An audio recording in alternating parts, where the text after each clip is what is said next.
स्वागत छ साथीहरुलाई यस भिडियोमा। यसमा चाहिँ हामी नेपाली भाषामा हेर्ने छौं कि जीएनएसएस सिस्टम भनेको के हो, जीएनएसएस वा जीपीएस सिस्टम के हो। यो जीपीएस वा जीएनएसएस एकदम चाहिँ ब्रोडली अहिले हरेक सेक्टरमा यो चाहिँ कुनै चीजको लोकेसन निकाल्नु छ भने अहिले जुन हामी मोबाइलबाट कहीँको पनि जो जहाँ डुलिराखेका हुन्छौं त्यहाँ लोकेसन देखाइराखेका हुन्छ, त्यसले पनि यही प्रविधि युज गरिराखेका हुन्छ। चाहे हाम्रो मोबाइलमा जीपीएस होस् नहोस् त्यसले सिस्टमको जीपीएस युज गरिराखेका हुन्छ। र यो चाहिँ अहिले मान्छे चाहिँ एरोप्लेनको पाइलटले होस् वा चाहिँ जहाज समुद्रमा जहाज होस् वा चाहिँ जमिनमा जुनसुकै संसारको जुनसुकै भागमा होस्, पानी परिराखेका होस्, चाहे चाहिँ जस्तो सुकै इन्भाइरोमेन्ट होस्, अहिले जीपीएस को बढ्दो प्रयोग छ र यसले चाहिँ एकदम व्यापक चाहिँ आफ्नो उपयोग बढाउँदै गएको छ। र यो के हो त, यो भनेको एकदम नापीमा पनि जीपीएस को चाहिँ ठूलो महत्व छ। यो भन्दा अगाडि चाहिँ कुन चाहिँ प्रविधि प्रयोग हुन्थ्यो र यो आएपछि यसमा के बेसिक टर्महरु छन्, यो सर्वेको दृष्टिकोणले यसमा चाहिँ हामी डिटेलमा हेर्ने छौं।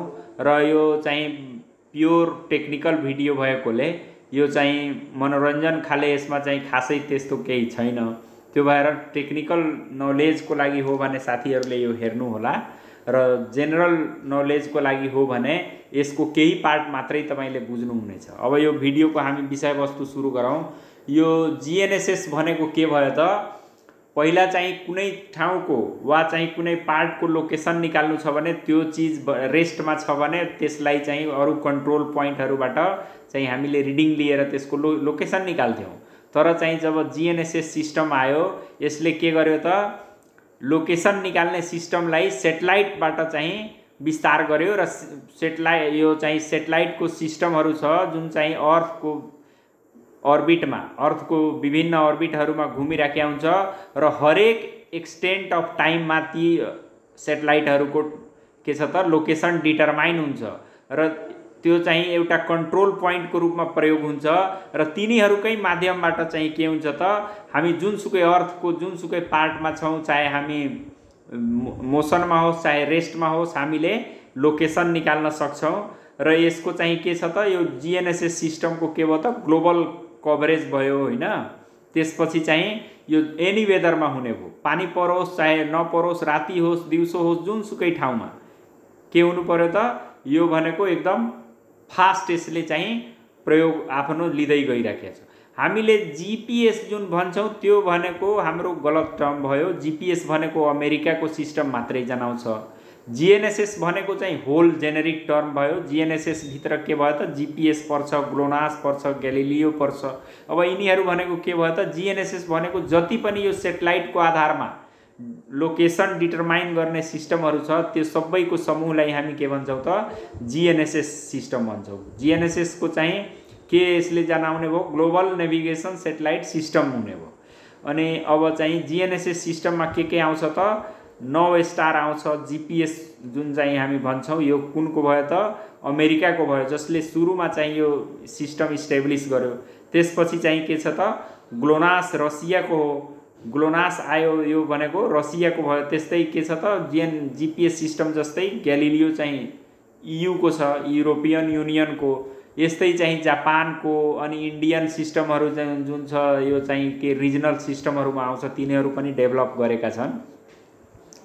अब यो जीपीएस कसरी जीएनएसएस कसरी काम गर्ने रहेछ, यसमा चाहिँ यो कुनै प्वाइन्ट को लोकेसन निकाल्नु छ भने यसरी चाहिँ जीपीएस को चाहिँ सेटेलाइटहरु जीएनएसएस को सेटेलाइटहरु आफ्नो अर्बिटमा घुमिराखेका हुन्छ। एनी टाइम एनी लोकेसनबाट चारवटा चाहिँ भिजिबल हुन्छ। अब त्यहाँबाट यो प्रत्येक चाहिँ जीपीएस सेटेलाइटहरुले के गर्छ त, सिग्नल रेडिएट गर्छ। प्रत्येक टाइममा सिग्नल पठाइराखेका हुन्छ।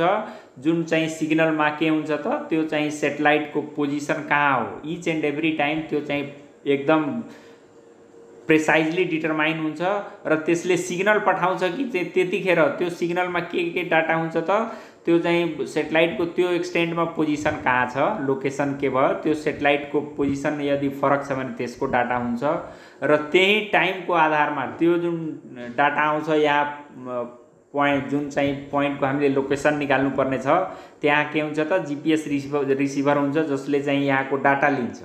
अनि त्यो डाटा लिन्छ अनि त्यसैको आधारमा हामीले के गर्छौं त कुनै पनि मान्छेको एक्ज्याक्ट ल्याटिट्युड लङ्गिट्युड र चाहिँ हाइट हामी निकाल्छौं। कति मिटरको रेन्जमा 20 मिटरदेखि लिएर 1 mm को चाहिँ एप्रोक्सिमेटमा हामी टाइम निकाल्छौं। अनि यो जुन टाइमिङ यहाँ हुन्छ, जुन टाइम युज गर्छ त्यसले कुन तरिका युज गर्छ त लाइट जुन ट्रेभल गर्छ हाम्रो चाहिँ इन्भाइरोमेन्टमा त्यही स्पिडमा यसको सिग्नल पनि ट्रेभल गर्छ र यसमा चाहिँ एरर कति हुन्छ यहाँ हेरौं 60 नैनो सेकेन्डसम्म चाहिँ देखि लिएर 5 नैनो सेकेन्डसम्म चाहिँ यसले चाहिँ आफ्नो जुन यसको प्रिसाइज एउटा यसमा वाच हुन्छ त्यसले चाहिँ त्यति एक्युरेसीमा निकाल्ने गर्छ। अब यसको चाहिँ वर्किङ प्रिन्सिपल हेरौं, यसले के प्रिन्सिपल युज गर्छ। अब यहाँ हेरौं, यहाँ फर्स्टमा इनिशियल स्टेजमा यहाँ चाहिँ घडी देखाइएको छ हैन, यो चाहिँ के हो त सेटेलाइटको वाच हो। यो सेटेलाइटको वाच के देखायो त 0 माइक्रो सेकेन्ड देखायो यसमा होइन। अनि यहाँ घडी देखाइरहेको छ 0 माइक्रो सेकेन्डमा यसले मानौं अब सिग्नल त्यहाँबाट ट्रान्समिट गर्यो। यो भनेको हाम्रो के भयो त यो हाम्रो यो पोइन्टको जसको लोकेसन निकाल्नु पर्ने हो त्यहाँनिर मानौं यहाँ चाहिँ अब्जेक्ट छ। अब यसले यहाँ हेरौं 67.3 माइक्रो सेकेन्डमा के भयो त यो हाम्रो यहाँनिर यो जुन हाम्रो सिग्नल छ यहाँनिर आइपुग्यो। अब यसले के गर्ने भयो त यहाँ जुन यो पोइन्टमा हाम्रो जुन रिसिभर हुन्छ त्यसले चाहिँ के गर्छ त यहाँबाट क्याच गर्छ कति सेकेन्डमा यहाँ आइपुग्यो भनेपछि कति माइक्रो सेकेन्डमा आइपुग्यो, टाइम निकाल्छ यसले कति समयमा आइपुग्यो। त्यो टाइमको आधारमा अब यो लाइटको स्पिडको हिसाबले हिँड्ने हुनाले जस्तो के हुने भयो त डिस्टेन्स d बराबर के हुने भयो यहाँ हेरौं, d बराबर के हुने भयो त v अनि इन्टु t गर्यो भने d बराबर के हुने भयो यहाँ d बराबर के हुन्छ त d बराबर v इन्टु t भइहाल्छ। v भनेको के भयो लाइटको स्पिड भयो अनि t भनेको यो यहाँ t भयो भनेपछि लाइटको स्पिडलाई यसले कति टाइममा आइपुग्यो त्यसले भाग गरेपछि के भयो त यहाँदेखि यहाँसम्मको यो अब्जेक्टसम्मको दूरी यसले दिने भयो होइन। तर अब यसले दूरी त दिन्छ तर एउटा सेटेलाइटले के हुने भयो यहाँ हामी अगाडि पनि हेर्ने छौं कि यो हाम्रो सेटेलाइट हो भने के हुने भयो त यो जुन यति दूरीको अब्जेक्ट चाहिँ के हुने भयो त यस्तो सर्कुलर वेमा आउने भयो। त अब यहाँ हेरौं हामी अर्को स्लाइडमा यहाँ बुझौं, यो कुनै पोइन्टको चाहिँ हामीले 2D चाहिँ दूरी निकाल्नु छ भने अब यो कन्ट्रोल पोइन्टको रूपमा यो जुन हाम्रो सेटेलाइटहरु छ यो प्रत्येक सेटेलाइट के हुने भयो त 3 वटा सेटेलाइट छ, यो कन्ट्रोल पोइन्टको रूपमा युज हुने भयो। यसको लोकेसन हाम्रो डिटरमाइन छ। तर अब जब यसले चाहिँ यसरी सिग्नल पठाउँछ अनि यो सिग्नलको आधारमा मानौं यसको चाहिँ यहाँ सिग्नलबाट चाहिँ कुनै चाहिँ यति किलोमिटर यति मिटर भन्ने दूरी आयो, त्यो मिटर दूरी भनेको त यस्तो चाहिँ यो स्फेयरको रूपमा आउँछ, यस्तो हुने भयो यो दूरी भनेको त यस्तो स्फेयरमा आउने भयो। त यहाँ त हामीलाई यस्तो चाहियो कि इन्टरसेक्ट अब अर्कोबाट पनि मानौं दोस्रोबाट कुनै चाहिँ लियो त्यसको चाहिँ यहाँनिर आयो मानौं सिग्नल, त यो दूरी भनेको यस्तो आयो अनि तेस्रोबाट लियो भने 3 वटा सिग्नल यस्तो चाहिँ के हुनु पर्यो त यहाँ कटअप हुनु पर्यो। यो कुनको प्रिन्सिपल भयो त यो हाम्रो ट्राइलेटरेसनको प्रिन्सिपलमा यहाँ यसले काम गर्छ। 2D पोजिसन अर्थात ल्याटिट्युड लङ्गिट्युड मात्रै निकाल्ने हो भने 3 वटा चाहिन्छ। यहाँ के भयो त टाइम पनि कस्तो हुन्छ भने यो सेटेलाइटहरुमा चाहिँ एकदम एक्युरेटली यो सेटेलाइटहरुमा एक्युरेटली एटोमिक क्लक हुन्छ, तर यहाँ हाम्रो रिसिभर जुन हुन्छ त्यसमा हामी एटोमिक क्लक भनेको त एकदम नैनो माइक्रो सेकेन्डको पनि 60 कति हजारौं हिस्सासम्म नाप्ने हुन्छ। त्यति एक्युरेट राख्यो भने त धेरै महँगो पर्छ। यति महँगो राख्ने हो भने त हाम्रो घर घडेरी सब बेचेर पनि त्यो हुँदैन। त्यो भएर यहाँ चाहिँ त्यो सम्भव पनि छैन। त्यही भएर हामीले के भयो त टाइम एउटा के भयो त एउटा अननोन भेरिएसनको रूपमा लिन्छौं र त्यस टाइमको लागि पनि के गर्छौं त 4 वटा सेटेलाइट हामी युज गर्छौं। त्यो पछि अब यहाँ हामी हेरौं,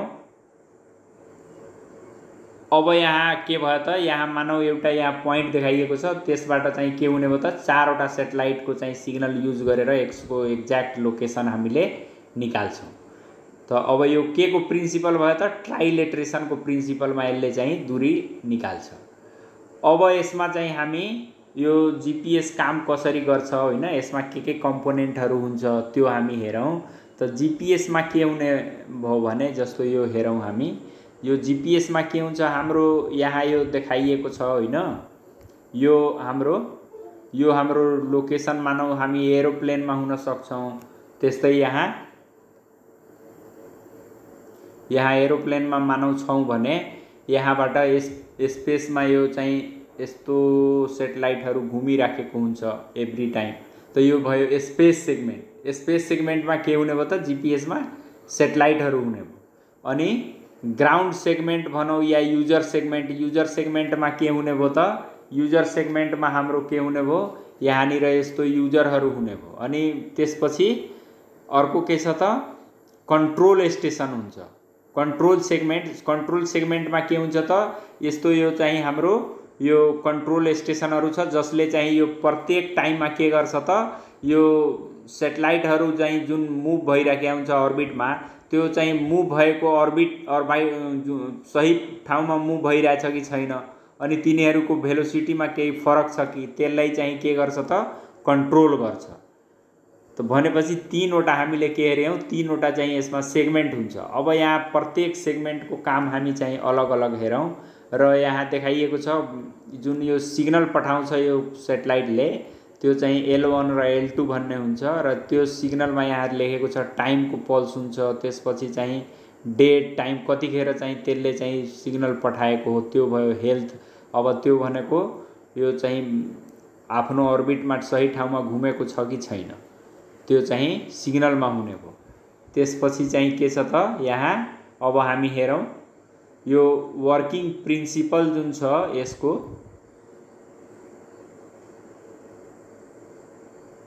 यहाँ यो कम्पोनेन्ट देखाए स्पेस सेगमेन्ट फङ्सनल सेटेलाइटहरूको चाहिँ फङ्सनिङ छ, त्यो स्पेस सेगमेन्टमा आउँछ। त्यसपछि कन्ट्रोल सेगमेन्ट, कन्ट्रोल स्टेसनहरू हुन्छ, मास्टर कन्ट्रोल स्टेसन हुन्छ, जस्तो यो कोलोराडोमा एउटा चाहिँ जीपीएसको कन्ट्रोल स्टेसन छ। त्यस्तै अब युजर सेगमेन्ट भयो, यो हामी अब सजिलै बुझ्नेछौँ। अब यो वर्किङ प्रिन्सिपलमा हामी अघि हेऱ्यौँ कि जुन चाहिँ त्यो चाहिँ सेटेलाइटले यहाँ जुन सेटेलाइटको जुन चाहिँ पोजिसनल इरर हुन्छ 1 माइक्रोसेकेन्ड चाहिँ त्यसमा इरर आयो भने 300 मिटरको इरर चाहिँ पोजिसनमा यहाँ कुनै पोइन्टको पोजिसनमा देखाउँछ होइन। अब यहाँ यसको चाहिँ वर्किङ प्रिन्सिपलमा हामीले यो बुझ्नु पर्यो कि कुनै पनि पोइन्टको होइन एक्स वाई जेड तीनटै हाइट सहितको निकाल्ने हो वा ल्याटिट्युड लङ्गिट्युड अनि हाइट निकाल्ने हो भने कतिवटा चाहिन्छ त, 4वटा चाहिँ सेटेलाइटहरू चाहिन्छ। यसले सेटेलाइट जीएनएसएसमा के हुन्छ त, यसमा 3वटा कुरो मेनली हुन्छ। यसले पोजिसन दिनुपर्छ, चाहे त्यो वस्तु स्पिडमा होस् चाहे चाहिँ रेस्टमा होस्, वेदर पनि पानी परेको होस् नपरेको होस्, नाइट होस् डे होस्, यसले चाहिँ लोकेसन दिनुपर्छ, 3D पोजिसनिङ दिनु पर्यो। र यसले चाहिँ सिभिलियनको लागि जहिले पनि ओपन हुनु पर्यो। अब जीपीएस जुन चाहिँ हाम्रो 9 स्टार जीपीएस भन्छौँ, यो अमेरिकाको सिस्टम हो। त यसमा अब यहाँ चाहिँ हामी हेरौँ यो कन्टिन्युअसली वर्ल्ड वाइड कहिलेदेखि चाहिँ भयो त, यहाँ हेरौँ त 1973 मा यो चाहिँ डेभलप भएको हो। अनि जियोडेटिक युजको लागि यसलाई कहिलेदेखि चाहिँ गरियो त, 1983 देखि। अनि फर्स्ट सेटेलाइट कहिले प्लेस भएको छ त, 1978 मा। अनि यसको फुल्ली कन्फिगरेसन कहिले भयो त, त्यो भनेको 24 सेटेलाइट कहिले प्लेस भएको रहेछ 1995 मा।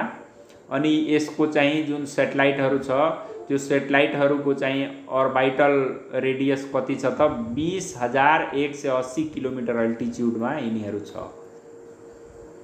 अब यहाँ अहिले नि 28 अपरेसनल सेटेलाइट छ जुन चाहिँ अर्थको एबाउटमा चाहिँ मुभ गर्छ। र यसको चाहिँ यो अर्बिटल